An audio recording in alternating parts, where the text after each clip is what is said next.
Hello दोस्तों, कैसे हो आप सब।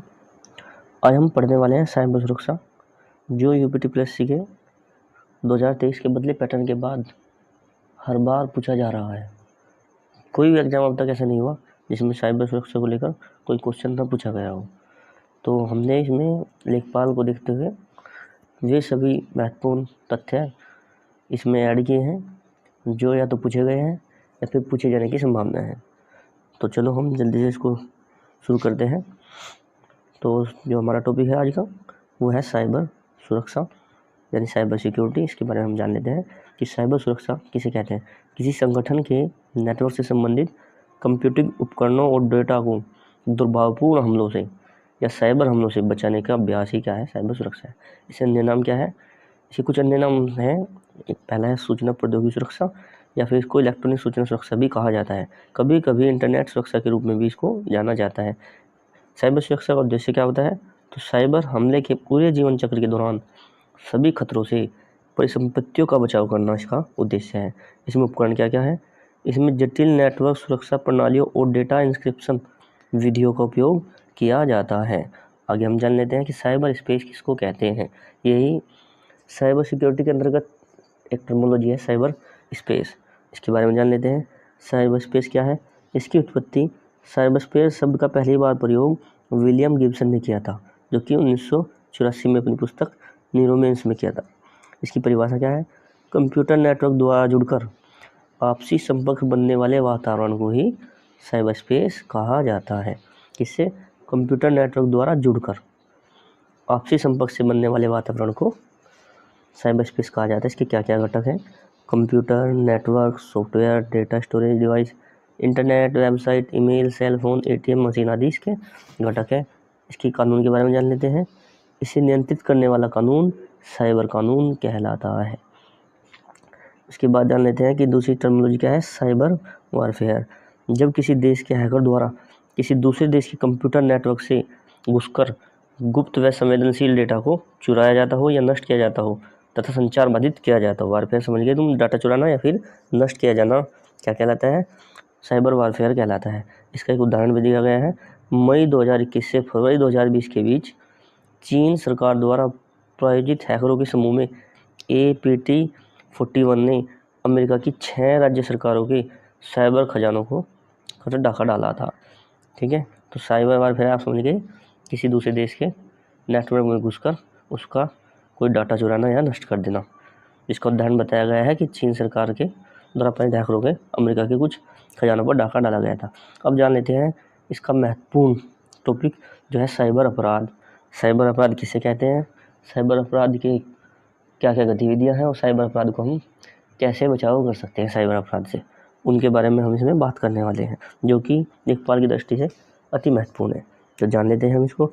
साइबर अपराध कंप्यूटर या किसी अन्य डिजिटल उपकरणों में इंटरनेट का उपयोग करके किया गया कोई भी गैरकानूनी कार्य, इंटरनेट का प्रयोग करके किया गया कोई भी गैरकानूनी कार्य साइबर अपराध है। निजी जानकारी पाना, वो जानकारी जो किसी की पर्सनल थी उसको पाना या फिर उसको मिटा देना या उसका गलत इस्तेमाल करना, ऑनलाइन पैसे चुराना आदि साइबर अपराध कहलाता है। सरल शब्दों में समझे तो हम कंप्यूटर नेटवर्क या इंटरनेट के माध्यम से आपराधिक गतिविधियों या का साइबर अपराध है। ध्यान दें, इंटरनेट के माध्यम से किए गए अपराध को नेट क्राइम कहा जाता है। क्या समझा हमने, इंटरनेट के माध्यम से किए गए अपराध को क्या कहते हैं, नेट क्राइम कहते हैं। ये क्वेश्चन यूपीटीपीएससी द्वारा पूछा गया है। जान लेते हैं कि आपराधिक गतिविधियां यानी क्राइम एक्टिविटी कौन कौन सी है। संपत्ति, सरकार और व्यक्तियों के विरुद्ध अपराध करना, ठीक है ना, साइबर स्टॉकिंग करना, चाइल्ड पोर्नोग्राफी करना, हैकिंग के माध्यम से मानहानि करना, इन सभी के बारे में जो जो यहाँ टॉपिक लिखे गए हैं उनके बारे में हम विस्तृत रूप से आगे चर्चा करने वाले हैं। साइबर बर्बरता करना, कंप्यूटर सिस्टम को हैक करना, वायरस, साइबर अतिक्रमण, साइबर आतंकवाद या पायरेट सॉफ्टवेयर का वितरण करना, इन सभी के बारे में हम आगे एक एक करके पढ़ेंगे। तो साइबर अपराधों के जो प्रकार हैं, सबसे पहला है, उसमें देख लेते हैं हैकिंग। हैकिंग का शब्द वर्ड आपने पहले ही सुन चुके होंगे, नॉर्मली शब्द है, तो इसके बारे में आप जानते ही होंगे कि किसी दूसरे के डेटा में छेड़छाड़ करना या उस पर अपना एक्सेस पा लेना, वो भी अंदर करना, यानी अनऑथराइज रूप से हम किसी दूसरे सिस्टम का एक्सेस ढूंढ लेते हैं, उसको क्या बोलते हैं, हैकिंग बोलते हैं। तो उसके बारे में हम जान लेते हैं कि किसी कंप्यूटर सिस्टम या नेटवर्क में अनधिकृत यानी अनऑथराइज प्रवेश कर डेटा या सॉफ्टवेयर से छेड़छाड़ करना क्या समझे आप? हैकिंग क्या है? किसी भी दूसरे के कंप्यूटर या नेटवर्क को अनऑथराइज तरीके से छेड़छाड़ करना क्या कहलाता है? हैकिंग कहलाता है। अब आप कहोगे कि कैसे डेटा से कैसे छेड़छाड़ और सॉफ्टवेयर से? तो डेटा से छेड़छाड़ मतलब निजी या गोपनीय जानकारी को चुराना या बदलना। और सॉफ्टवेयर से छेड़छाड़ क्या होता है? अधिकृत उपयोगकर्ताओं द्वारा सॉफ्टवेयर का उपयोग न कर पाना। डेटा है, किसी का डेटा को चुरा लेना, मिटा देना। और सॉफ्टवेयर है, उसको ऐसे कर लेना कि हम उसको यूज न कर पाए सॉफ्टवेयर को। दूसरा है चोरी। चोरी कैसी? कॉपीराइट का उल्लंघन करना। कॉपीराइट का मतलब होता है कि किसी दूसरे के डाटा को फेर बदल कर अपने लिए यूज कर लेना, ठीक है ना। तो मतलब किसी और ने कोई मेहनत करके कोई एक बहुत बड़ी बुक लिखी है, ठीक है, और हमने उसमें थोड़ा बहुत ही चेंजिंग करके हमने उसको अपनी तरफ से पब्लिश कर दिया, तो उसका क्रेडिट हम लेना चाह रहे हैं, जबकि मेहनत किसी और की थी। तो ऐसे तरीके की चोरी को कॉपीराइट बोलते हैं। वो चाहे फिल्म में हो या गेम में हो, संगीत में हो। आज डाउनलोड या साझा करना, इसमें पायरेसी को बढ़ावा देने वाली वेबसाइटें भी शामिल है। साइबर स्टॉकिंग क्या बोलते हैं? इंटरनेट या इलेक्ट्रॉनिक माध्यम से किसी व्यक्ति, समूह, संगठनों का लगातार प्रसारण करना। साइबर स्टॉकिंग इसको बोलते हैं। इंटरनेट के माध्यम से किसी को परेशान करना हो, चाहे ब्लैकमेल करना हो या फिर अन्य बहुत सारे तरीके हो सकते हैं जिनके बारे में हम आगे पढ़ेंगे। जैसे झूठे आरोप लगाना, मानहानि करना, किसी को धमकी देना इंटरनेट के माध्यम से, किसी की पहचान को चोरी कर लेना इंटरनेट के माध्यम से, किसी की इंटरनेट के माध्यम से निगरानी करना, उसका यौन उत्पीड़न करना या अश्लील संदेश भेजते रहना, डराने हेतु जानकारी का दुरुपयोग करना। यह विभिन्न आईटी और आपराधिक कानूनों के अंतर्गत दंडनीय अपराध है। आगे हम जान लेते हैं कि पहचान की चोरी क्या होती है और दुर्भावनापूर्ण सॉफ्टवेयर क्या होता है। तो हम जानेंगे कि साइबर अपराधी किसी की व्यक्तिगत पहचान का दुरुपयोग करता है, जैसे बैंक खाता का विवरण प्राप्त करना, क्रेडिट डेबिट कार्ड को जानकारी लेना, यूजर आईडी प्राप्त कर लेना और उसका पासवर्ड जान लेना। ऐसी क्या बोलते हैं? इसको पहचान की चोरी बोलते हैं। इनके आधार पर अपराधी पीड़ित के नाम पर ऑनलाइन खरीदारी या लेन देन कर लेता है। आप क्या समझे? वो पहचान जो क्रेडिट कार्ड या बैंक खाता की जानकारी लेना और फिर उनकी ऑनलाइन खरीदारी कर लेना ही क्या कहलाता है? पहचान की चोरी कहलाता है। कुछ दुर्भावपूर्ण सॉफ्टवेयर जिनको मालवेयर बोलते हैं, इंटरनेट आधारित सॉफ्टवेयर या फिर प्रोग्राम जो किसी नेटवर्क को बाधित करने और सिस्टम तक अधिकृत पहुंच प्राप्त करने के लिए उपयोग किए जाते हैं, ठीक है ना। वे सॉफ्टवेयर या प्रोग्राम जो नेटवर्क को बाधित करने के लिए और अनऑथराइज पहुंच प्राप्त करने के लिए उपयोग किए जाते हैं, उनको मालवेयर बोलते हैं। एक छठा प्रकार है इसका, वो है DOS की फुल फॉर्म भी पूछी जाती है, डिनायल ऑफ सर्विसेज की फुल फॉर्म है। तो ये भी एक तरीके का अटैक है। हैकर द्वारा नेटवर्क मशीन ऑनलाइन सेवा को अनुपलब्ध बनाना, विभिन्न स्रोतों से वेबसाइट पर अत्यधिक ट्रैफिक भेजकर नेटवर्क बाधित किया जाता है ताकि असली यानी कि ऑथराइज यूजर एक्सेस न कर सके। समझ गए आप? DOS क्या है? कि नेटवर्क के माध्यम से ऑनलाइन तरीकों से वेबसाइट पर कोई ऐसा ट्रैफिक भेज दिया जाता है ताकि जो असली यूजर है वो एक्सेस ना कर सके, ठीक है ना। 7th पढ़ लेते हैं बोटनेट। बोटनेट क्या होता है? निजी कंप्यूटर का नेटवर्क जो दुर्भावपूर्ण सॉफ्टवेयर से संक्रमित है। हैकर्स इन्हें दूर से नियंत्रित कर स्पैम संदेश भेजने या DOS यानी डिनाइल ऑफ सर्विस हमले के लिए प्रेरित करते हैं। साइबर अपराधों का जो देखते हैं हम 8वां प्रकार क्या है? वो है क्रेडिट कार्ड का फ्रॉड। इस शब्द से आप जानते ही होंगे क्रेडिट कार्ड।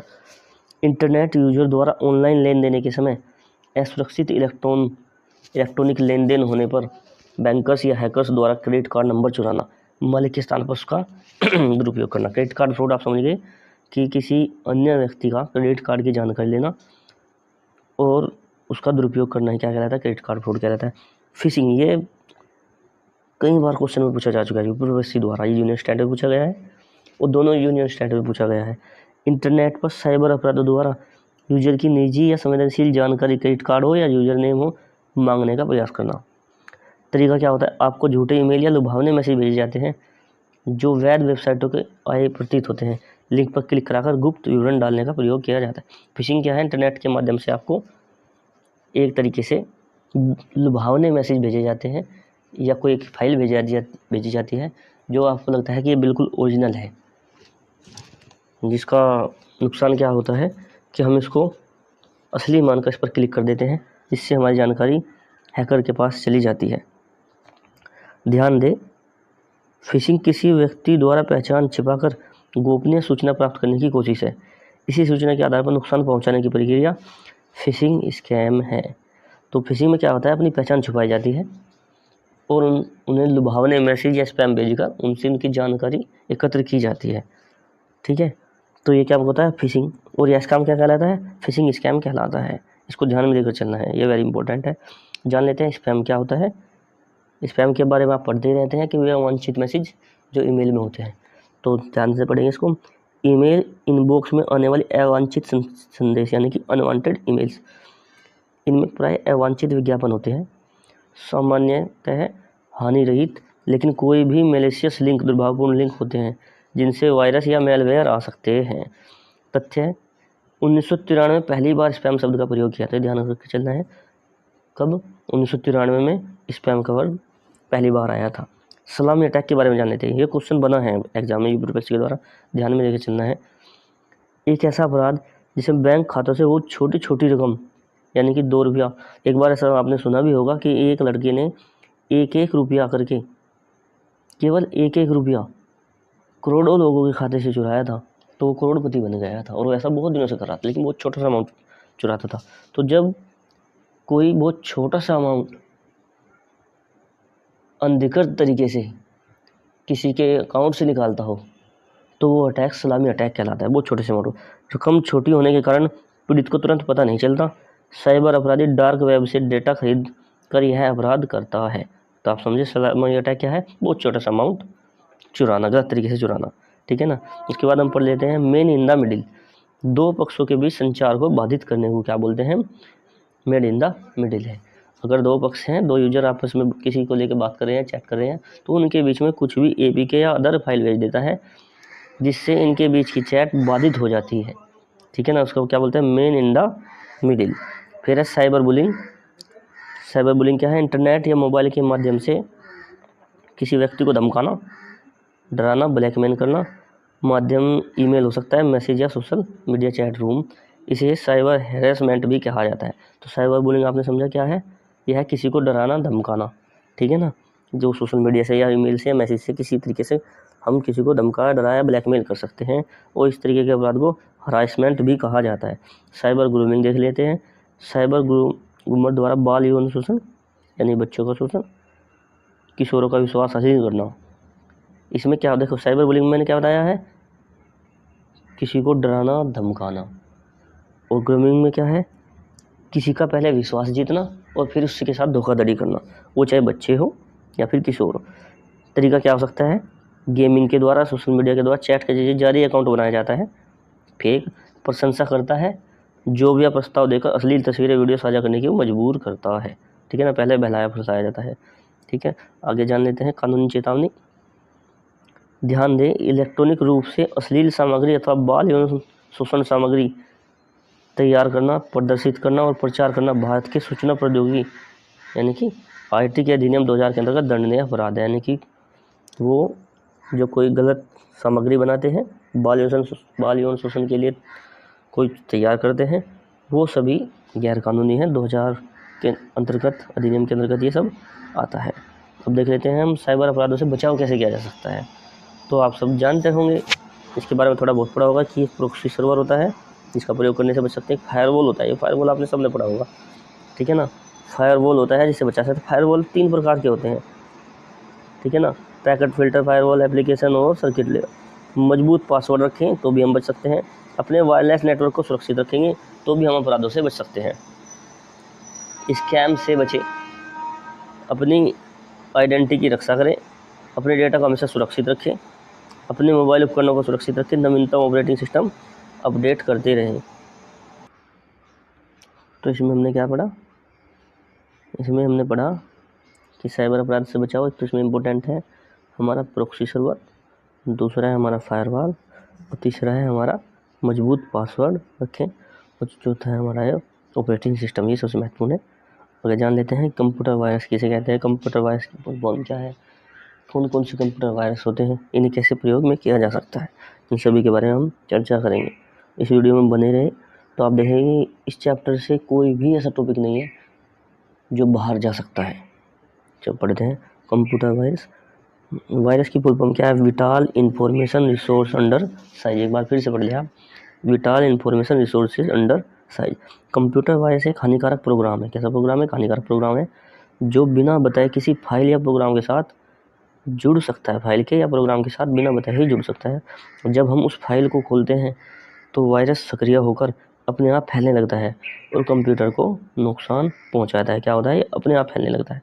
इसका आसान उदाहरण देख लेते हैं। जैसे बीमारी का वायरस एक आदमी से दूसरे आदमी में फैलता है, वैसे ही कंप्यूटर वायरस भी एक फाइल को दूसरी फाइल में फैला देता है।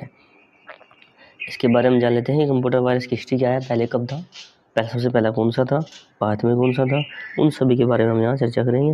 तो पहला वायरस क्या है? 1970 के दशक में 1971 के आसपास ARPANET सबसे पहला कंप्यूटर वायरस क्रीपर था। क्वेश्चन पूछा गया है, सबसे पहला कौन सा था? सबसे पहला था क्रीपर, ठीक है ना, जो कि 1970-71 के आसपास आया था। बीबियन टेक्नोलॉजी में बॉब थॉमस द्वारा बनाया गया था। इसने DEC-DEC यानी PDP-10 कंप्यूटर को संक्रमित किया था। 1987 के आसपास देख लेते हैं, पाकिस्तान के लाहौर में विश्व में पहला IBM PC संगत वायरस सी ब्रेन था, ठीक है। पाकिस्तान की तरफ से कौन सा था? सी ब्रेन। यह एक बूट सेक्टर वायरस था। आगे हम पढ़ेंगे बूट सेक्टर वायरस क्या होता है, ठीक है। अभी बस याद करके चलें कि यह एक बूट सेक्टर वायरस था। अमजद फारूक अलवी और बासित फारूक अलवी द्वारा निर्मित। किसने? अमजद और बासित, ये दो फारूक अलवी थे जिन्होंने पाकिस्तान में सी ब्रेन नाम का एक वायरस बनाया था, जो DOS denial of service fat file system को संक्रमित करता है। 1987 में भारत की बारी आती है। भारत में पहला कंप्यूटर वायरस वीरूस था, जिसको पी बोलते हैं।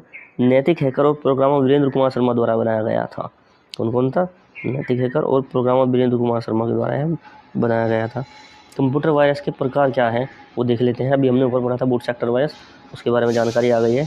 तो बूट सेक्टर वायरस होता है, डायरेक्ट एक्शन होता है, रेजिडेंट वायरस होता है, मल्टीप्लाइट होता है, ओवरराइट होता है, polymorphic virus, file infector virus, space filler और मैक्रो वायरस आदि प्रकार के हैं। उसके बारे में हम जान लेते हैं। अब जब हम पढ़ेंगे कि प्रॉक्सी सर्वर क्या होता है, फायरवॉल क्या है, उसके प्रकार क्या है, मेलवेयर जैसे कि हमने बताया था ऊपर, गलत प्रोग्राम या सॉफ्टवेयर, उसके प्रकार के बारे में जानेंगे। तो कंप्यूटर वायरस जिसकी हमने फुल फॉर्म जानी है, जिसके प्रकार जाने उनके बारे में भी हम विस्तृत रूप से इसमें चर्चा करेंगे। तो सबसे पहले हम जान लेते हैं प्रॉक्सी सर्वर क्या होता है। इसका एक परिचय देख लेते हैं कि एक प्रॉक्सी सर्वर एक कंप्यूटर या सॉफ्टवेयर है जो क्लाइंट और वास्तविक सर्वर के बीच मध्यस्थ के रूप में काम करता है। सर्वर क्या है? मान लो मिडिल मैन है, ठीक है, जो कंप्यूटर या सॉफ्टवेयर के द्वारा क्लाइंट हो और वास्तविक सर्वर के बीच यह कार्य करता है। यह एक ऐसा सर्वर है जो अपने साथ जुड़े हुए कंप्यूटरों के इंटरनेट से जुड़ने के अनुरोध की निर्धारित नियमों के अनुसार जांच करता है तथा नियम के अनुसार सही पाए जाने पर ही उसे मुख्य सर्वर को भेजता है। यानी कि अगर एक सर्वर है और ये बीच में एक यूजर है तो उसके बीच में कार्य करता है कौन? प्रॉक्सी सर्वर, जो जांच करता है कि दिया गया डाटा सही है या नहीं है। अगर सही है तो दूसरे क्लाइंट को भेज देता है, ठीक है ना। महत्वपूर्ण बिंदु समझेंगे। जब कोई अनऑथराइज यूजर नेटवर्क पर कोई अनुरोध करता है तो यह आमतौर पर क्लाइंट के IP एड्रेस को उनसे छुपाता है। किसको छुपाता है? IP एड्रेस को छुपाता है और उसे नेटवर्क से कनेक्ट करने के लिए एक एनोनिमस नेटवर्क यानी कि अज्ञात नेटवर्क ID बना लेता है, ठीक है। प्रॉक्सी सर्वर की कार्यप्रणाली यानी कि वर्किंग सिस्टम कैसा है तो हम जानेंगे। अगर आप बिना प्रॉक्सी के अपने वेब ब्राउज़र पर कोई वेबसाइट ओपन करते हैं तो आप उसके साथ IP द्वारा सीधे कनेक्ट होते हैं। ये क्वेश्चन पूछा गया है। यानी कि अगर ये प्रॉक्सी है, अगर आप इसके साथ करेंगे कनेक्ट होंगे, बीच में है, अगर आप इसके द्वारा ही कनेक्ट होंगे तो आप IP एड्रेस को छुपा लेंगे। लेकिन अगर यह नहीं है तो डायरेक्ट आप IP एड्रेस के साथ ही एक्सेस करने वाले हैं। तो यहाँ ये बताया गया है कि अगर आपके पास प्रॉक्सी सर्वर नहीं है तो आप IP के द्वारा सीधे कनेक्ट होंगे। अगर है तो IP जो प्रॉक्सी है वो IP को छुपा लेता है, यानी कि तब सीधे कनेक्ट नहीं होते हैं। प्रॉक्सी के साथ यदि आप प्रॉक्सी सर्वर का उपयोग करते हैं तो प्रॉक्सी सर्वर आपकी ओर से उस वेबसाइट के साथ कम्युनिकेशन करता है।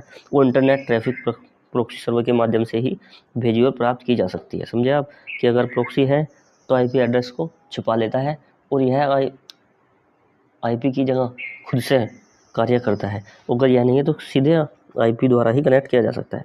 प्रॉक्सी सर्वर की कुछ बुनियादी कार्य क्षमताएं होती है, जैसे कि फायरवॉल और नेटवर्क डेटा फिल्टरिंग करता है, नेटवर्क कनेक्शन का साझाकरण करता है, अवांछित वेब पेज या वेबसाइटों को प्रतिबंधित कर देता है, यानी कि उनको रोक देता है, मुख्य सर्वर की गोपनीयता बनाए रखता है, मालवेयर तथा वायरस पर नियंत्रण रखता है और डेटा कैशिंग को बचाता है, ठीक है। अब जान लेते हैं हम फायरवॉल क्या होता है। इसके बारे में आप सभी ने पढ़ा होगा। फायरवॉल एक तरीके की सुरक्षा कवच है, ठीक है ना। जो यूजर और हैकर के बीच एक दीवार की भांति कार्य करता है, ठीक है ना। तो इसकी परिभाषा और कार्य को जान लेते हैं। फायरवॉल नेटवर्क को सुरक्षित करने वाला एक डिवाइस है। पहले जानना है कि फायरवॉल एक डिवाइस है जो नेटवर्क को सुरक्षित करता है, जो कि हमारे नेटवर्क या कंप्यूटर में अनधिकृत व्यक्ति यानी कि अनऑथराइज्ड पर्सन, जैसे वो हैकर हो या फिर कोई भी अज्ञात व्यक्ति हो, के प्रवेश को रोकता है तथा अधिकृत व्यक्ति को कंप्यूटर नेटवर्क व डाटा का उपयोग करने की अनुमति देता है। तो क्या समझा, फायरवॉल क्या है? यह अनऑथराइज्ड व्यक्ति को रोकता है, ऑथराइज्ड व्यक्ति को परमिशन देता है यूज करने के लिए। फायरवॉल को किसी प्राइवेट नेटवर्क तथा इंटरनेट के बीच स्थापित किया जाता है। उन दोनों के बीच डेटा का जितना भी आदान प्रदान होता है वह फायरवॉल से होकर ही गुजरेगा, ठीक है। इसकी मुख्य बात क्या है? फायरवॉल एक दीवार या फिल्टर की तरह कार्य करता है जो कि आग रूपी हानिकारक डेटा से नेटवर्क को सुरक्षित करता है। फायरवॉल हार्डवेयर तथा सॉफ्टवेयर दोनों का ही प्रकार है। ये क्वेश्चन पूछा गया है कि फायरवॉल हार्डवेयर है सॉफ्टवेयर दोनों ही प्रकार का हो सकता है, बस का कार्य वही है कि दीवार की भांति कार्य करेगा, जो सभी डाटा को फिल्टर करके भेजेगा। अगर वह अनऑथराइज्ड व्यक्ति का है तो उसको रोक देता है, ठीक है। आगे बढ़ने वाले हैं। यह नेटवर्क में आने वाले और जाने वाले ट्रैफिक को मॉनिटर करता है। मॉनिटर मतलब उसको देखभाल करता है कि कैसा सही है नहीं है, और नियमों के आधार पर ट्रैफिक को या तो अलाउ कर देता है, जाने देता है, ब्लॉक या फिर रोक देता है। यह लैन की गोपनीयता को बनाए रखता है। इसका वर्किंग फ्लो क्या है? इंटरनेट होता है, उसके बाद फायरवॉल होता है, तब वो अलाउ करता है। यानी कि इंटरनेट और अंत के बीच में, डाटा के बीच में फायरवॉल लगा होता है। जो इंटरनेट से डाटा आया है अगर वह सही है तो उसको अलाउ कर देता है, या ब्लॉक कर सकता है अगर वह सही नहीं है तो। फायरवॉल के प्रकार के बारे में जान लेते हैं। फायरवॉल 3 प्रकार का होता है: packet filter firewall, application level firewall और सर्किट लेवल फायरवॉल। यहाँ से पूछा गया है कि फायरवॉल के कौन सा प्रकार नहीं है, तो हमें तीनों याद करके चलना है। और ये पूछा गया है कि यह किस एप्लीकेशन पर, 7वीं एप्लीकेशन लेयर पर काम करता है, या फिर यह किस एप्लीकेशन लेयर पर काम करता है, और यह किस पर काम करेगा। ऐसा क्वेश्चन यूपीटी से पहले बना है। तो यकीन मानिए आप इस वीडियो में ऐसा कुछ भी टॉपिक नहीं बचा होगा, ऐसा कोई भी तथ्य नहीं बचा होगा जो इससे बाहर हो। आगे जान लेते हैं हम कि पैकेट फिल्टर वायर, जो पहले वाला वायर है वो कैसा है। यह फायरवॉल OSI मॉडल की तीसरी लेयर पर काम करता है। कौन सी लेयर पर?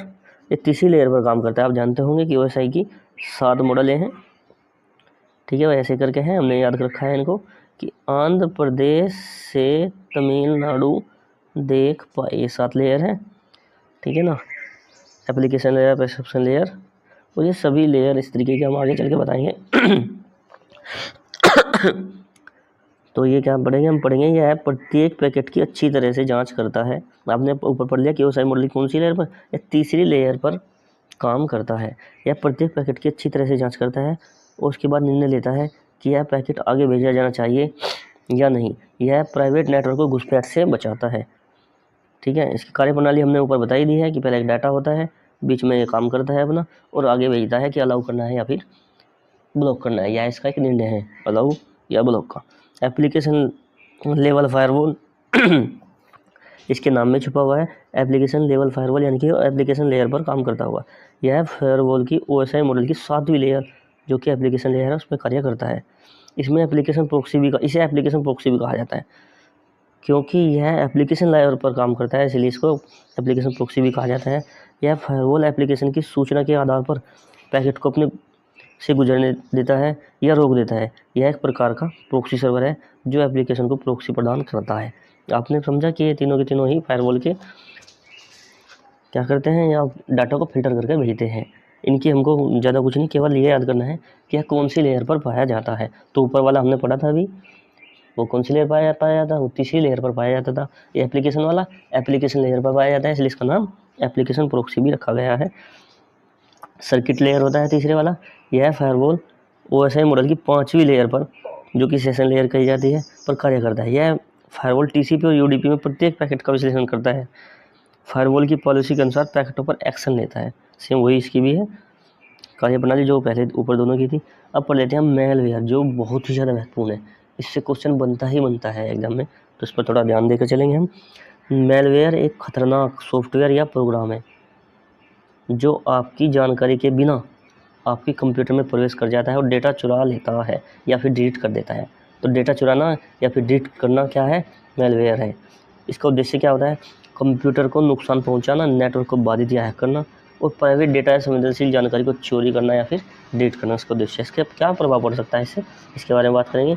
कंप्यूटर में प्रवेश करते ही यह पूरे सिस्टम में फैल जाता है और सभी प्रोग्राम या डेटा को करप्ट कर देता है। इसके बचाव करने का तरीका क्या है? इसके बचाव करने के लिए हमको एंटी मेलवेयर या फिर एंटी वायरस का इस्तेमाल करना होता है, जो सभी वायरस और मेलवेयर को डिलीट कर देता है। मेलवेयर के प्रकार क्या हैं, हम इसको जल्दी से पढ़ लेते हैं। एक स्पाईवेयर है, आप जानते ही होंगे इसको। एक होता है एडवेयर, जो ऐड दिखाता है। एक वायरस आप जानते हैं कि फैल जाता है, उसकी फुल फॉर्म बताई थी। एक वार्म है जो कॉपी बनाता रहता है। एक बैकडोर है जो पीछे से हमारी सारी गतिविधियों पर ध्यान करता है। एक कीलॉगर्स है, की यहाँ से की से ध्यान रखना है। की का मतलब कीपैड, जो हमारी कीपैड हम क्या क्या बटन का यूज कर रहे हैं। हम जब कोई ऑनलाइन खरीदारी करते हैं या फिर कोई नई एप्लीकेशन में हम अपनी लॉगिन करने के लिए आईडी बनाते हैं ना, तो उसमें हमारा ध्यान करता रहता है कि हमने क्या पासवर्ड बढ़ा, या फिर हमारी सारी गतिविधियां जो हम कीपैड से करते हैं उन सभी को एक कीलॉगर्स ही हमारी गतिविधि रखता है। रैनसमवेयर मैं बता दूं, ये सबसे महत्वपूर्ण है और ये फिरौती के लिए ब्लैकमेल करते हैं, उससे फिरौती मांगी जाती है। एक ट्रोजन हॉर्स है, एक रूटकिट है, रोज सिक्योरिटी सॉफ्टवेयर, ये सभी ऐसे मेलवेयर हैं जो कंप्यूटर के लिए हानिकारक है। प्रमुख मेलवेयर के बारे में हम जान लेते हैं। सबसे पहले हमने बताया था अभी स्पाईवेयर है। स्पाईवेयर एक ऐसा सॉफ्टवेयर है जिसका इस्तेमाल यूजर की वेब ब्राउजिंग गतिविधि पर नज़र रखने वाले, जासूसी करने वाले हैं। ध्यान रखना है, स्पाईवेयर जासूसी करने वाला, ठीक है। रैनसमवेयर फिरौती मांगने वाला है, आगे हम पढ़ेंगे। और यूजर को अवांछित विज्ञापन दिखाने के लिए किया जाता है। कीलॉगर क्या है? स्पाईवेयर का ही एक बेहतरीन उदाहरण है कीलॉगर। कुछ स्पाईवेयर यूजर के कीस्ट्रोक को रिकॉर्ड करने के लिए कीलॉगर का उपयोग करते हैं, जिससे हमलावर को यूजर नेम, पासवर्ड और अन्य संवेदनशील, मैंने ऊपर ही बताया था कीलॉगर क्या है, कि पीछे से उसके कीस्ट्रोक यानी कि जो बटन दबा रहे हैं उनको रिकॉर्ड याद कर लेते हैं, जिससे हमलावर को यूजर नेम, पासवर्ड और अन्य संवेदनशील जानकारी जैसे बैंक डिटेल्स का एक्सेस मिल जाता है। अब जाते हैं एडवेयर क्या है। इसके नाम में छुपा है कि यह जरूर एड से संबंधित है। एडवेयर एक हानिकारक सॉफ्टवेयर है जो यूजर की अनुमति के बिना ब्राउज़र पर ऐसे विज्ञापन यानी एड्स दिखाता है जिनमें वायरस होता है। विज्ञापन क्लिक करते ही वायरस सिस्टम में प्रवेश करता है या यूजर की एक सर्फिंग गतिविधि को ट्रैक करता है ताकि रुचि के अनुसार विज्ञापन दिखाए जा सकते हैं। स्पाईवेयर से अंतर क्या है इसका एडवेयर का? एडवेयर स्पाईवेयर जैसा ही होता है, लेकिन यह यूजर के कंप्यूटर पर कोई सॉफ्टवेयर इंस्टॉल नहीं करता और न ही कीस्ट्रोक का इस्तेमाल करता है।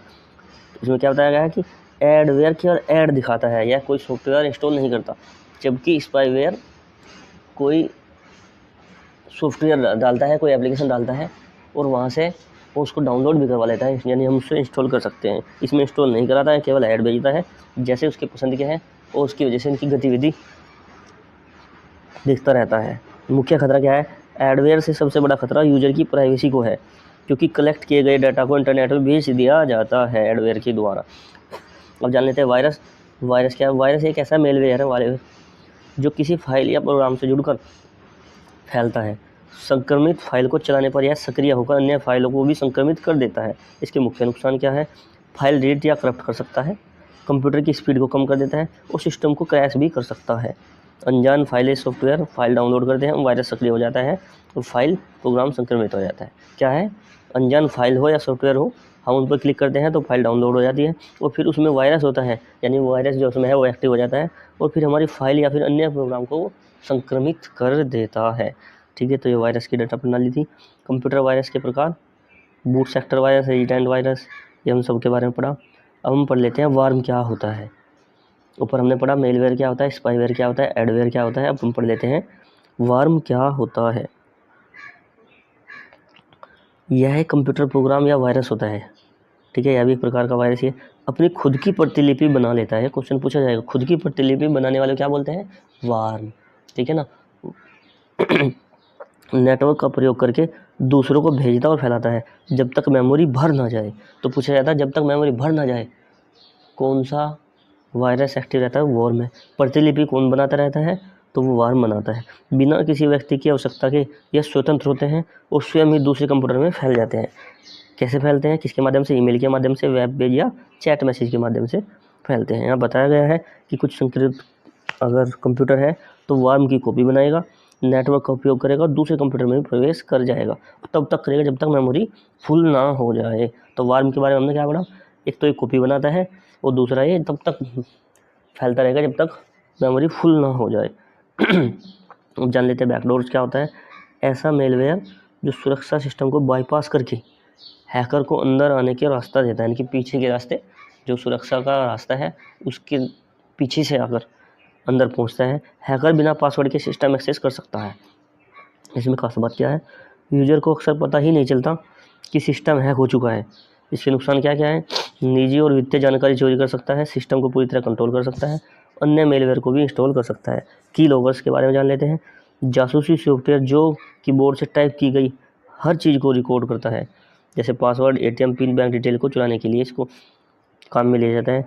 कैसे आता है, फिशिंग ईमेल आता है, फिशिंग के बारे में आपने समझा था ऊपर। फर्जी मेल, फर्जी वेबसाइट या मिलिशियस डाउनलोड करने के नुकसान क्या क्या है, अकाउंट हैक हो सकता है, बैंकिंग धोखाधड़ी हो सकती है। ठीक है, अगर पढ़ेंगे रैनसमवेयर, जो सबसे महत्वपूर्ण है। रैनसमवेयर मैंने बताया था, रैनसमवेयर का मतलब है फिरौती मांगने वाला। यह कंप्यूटर की फाइलों को इनक्रप्ट कर देता है, लॉक कर देता है, अब वो नहीं खुलेगी और उसके लिए उसके बदले पैसे मांगता है। इसको हम ब्लैकमेल या फिर फिरौती बोलते हैं। और उन्हें खोलने के बाद बदले पैसे फिरौती मांगता है। सबसे खतरनाक मेलवेयर से एक है, यह इंपॉर्टेंट है। इसकी विशेषता क्या है, यह सीमा तय होती है, समय पर पैसे न देने पर रकम बढ़ जाती है। इसका नुकसान पूरा डेटा बेकार हो सकता है और व्यक्तिगत और व्यावसायिक नुकसान भी हो सकता है, यानी कि सभी जो डाटा है उनको लॉक कर लेता है, तभी खोलेगा जब उसके बदले वो पैसे मांगता है। और अगर सभी सही समय पर नहीं दिया गया, निर्धारित समय पर, तो वो उसका अमाउंट बढ़ाकर मांगता है। ट्रोजन हॉर्स जान लेते हैं। ट्रोजन हॉर्स क्या है, यह मेलवेयर के टुकड़े होते हैं जो दूसरे सॉफ्टवेयर के अंदर छिपे होते हैं। तो आपने क्या समझा, ट्रोजन हॉर्स क्या है, यह भी एक मेलवेयर का टुकड़ा ही है जो दूसरे सॉफ्टवेयर के अंदर छिपे होते हैं। यूजर अनजाने में से इंस्टॉल कर लेते हैं, इसके बाद यह डेटा और सूचना चुराने लगता है। कहाँ छिपे होते हैं, लोकप्रिय सॉफ्टवेयर की पायरेट कॉपी होती है, game, application, software, patch, phishing email के अटैचमेंट में आ जाते हैं। इसकी चेतावनी क्या है, किसी भी अनजाने सॉफ्टवेयर को इंस्टॉल नहीं करना चाहिए। ध्यान दें, ट्रोजन वायरस की तरह अपनी कॉपी को क्रिएट नहीं करता। देखो वायरस क्या करता है, अपनी कॉपी क्रिएट करता रहता है। जैसे हमने बताया था अभी एक ऊपर, एक वार्म जो अपनी कॉपी बनाएगा और तब तक बनाएगा जब तक मेमोरी फुल ना हो जाए। लेकिन ट्रोजन ऐसा नहीं है। ट्रोजन वायरस की तरह अपनी कॉपी तो क्रिएट नहीं कर सकते हैं, परंतु ये वायरस को सिस्टम में इंस्टॉल कर सकते हैं। ये सिस्टम में क्या करते हैं, उसको इंस्टॉल कर सकते हैं, जबकि वायरस इंस्टॉल नहीं करता, केवल फैलता है। यह इंस्टॉल कर सकता है लेकिन कॉपी नहीं बना सकता। रूटकिट, हैकर द्वारा कंप्यूटर को पूरी तरह नियंत्रित करना और डेटा चुराने के लिए इस्तेमाल किया जाता है। कंप्यूटर की जासूसी और फर्मवेयर पर हमला, रूटकिट को पहचानना काफ़ी कठिन होता है। यह कीलॉगर्स को भी छुपा सकता है। फैलने का माध्यम फिशिंग, मॉलिशियस फाइल और शेयर ड्राइव है। रफ सिक्योरिटी सॉफ्टवेयर यूजर को डराता है, बहुत सारे वायरस भेजता है, फिर फर्जी एंटीवायरस खरीदने को कहता है। असलियत खुद एक मेलवेयर है, इंस्टॉल होते ही सिस्टम और असुरक्षित हो जाता है। समझे आप क्या है, रफ सिक्योरिटी में क्या है कि यह खुद एक क्या है, मेलवेयर है, यानी कि नुकसान भरा सॉफ्टवेयर है, और जो बार बार चेतावनी देता रहता है कंप्यूटर की डिस्प्ले पर कि इससे बचाव करने के लिए एक एंटीवायरस इंस्टॉल करें।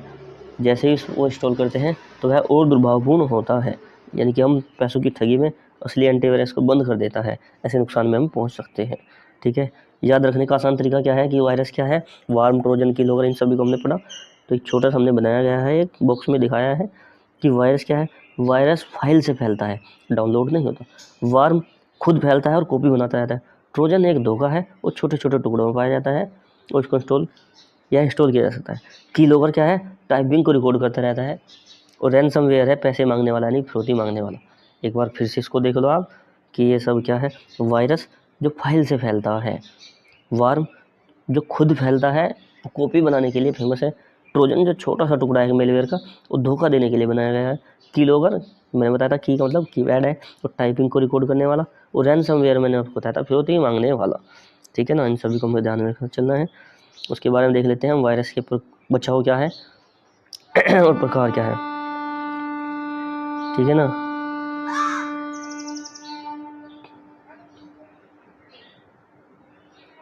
वायरस, माइक्रोवायरस। तो हम यहाँ से इसका त्वरित रिवीजन कर लेते हैं कि वायरस का नाम है, इधर इधर है, उसका नुकसान क्या है। बूट सेक्टर एक वायरस आप जानते हैं, कंप्यूटर स्टार्ट ही नहीं होने देगा। डायरेक्ट एक्शन वायरस है, फाइल को ख़राब कर देता है। रेजिडेंट वायरस है, लगातार संक्रमण करता रहता है। मल्टीपार्टाइट है, डबल नुकसान करता है, सिस्टम को भी और फाइल को भी नुकसान पहुंचाता है। ओवरराइट है, डेटा को ख़त्म कर देता है हमेशा के लिए ही। पॉलीमॉर्फिक है, पहचान मुश्किल रूप पहचान मुश्किल होती है, रूप बदलता रहता है, ठीक है ना। अपने उपकरणों को कंप्यूटर वायरस से कैसे बचाना चाहिए, तो इसके बारे में हम बता देते हैं कि कैसे बचाएंगे हम अपने उपकरणों को। विश्वसनीय एंटीवायरस का उपयोग करें, जैसे कि नोटोन, होस्ट, क्विक, हील आदि। ये सभी वे एंटीवायरस हैं जो हमको वायरस से बचा सकते हैं। कौन कौन से? नोटोन, अवास्ट, क्विक और हील। एंटीवायरस को अपडेट रखें, समय समय पर स्कैन करते रहें, इमेज अटैचमेंट स्कैन करें, अनजान प्रेषक से आने वाली फाइलों को सीधे न खोलें। पॉपअप विज्ञापन जो एडवेयर था उसके लिए है, संदिग्ध लिंक पर क्लिक न करें। पॉपअप विज्ञापनों से बचें, संदिग्ध लिंक पर क्लिक न करें, केवल भरोसेमंद वेबसाइट ही खोलें, सुरक्षित वेब ब्राउजिंग का ही पालन करें। तो हम आपने इसमें पढ़ा, ये हमारी वीडियो यहीं पर समाप्त होती है। इसमें हमने साइबर सिक्योरिटी और वायरस, साइबर अपराध और वे सभी तथ्य हमने इसमें लिए हैं जो इस सिलेबस में साइबर सिक्योरिटी के अंतर्गत दिए गए हैं।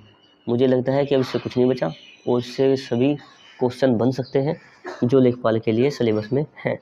धन्यवाद।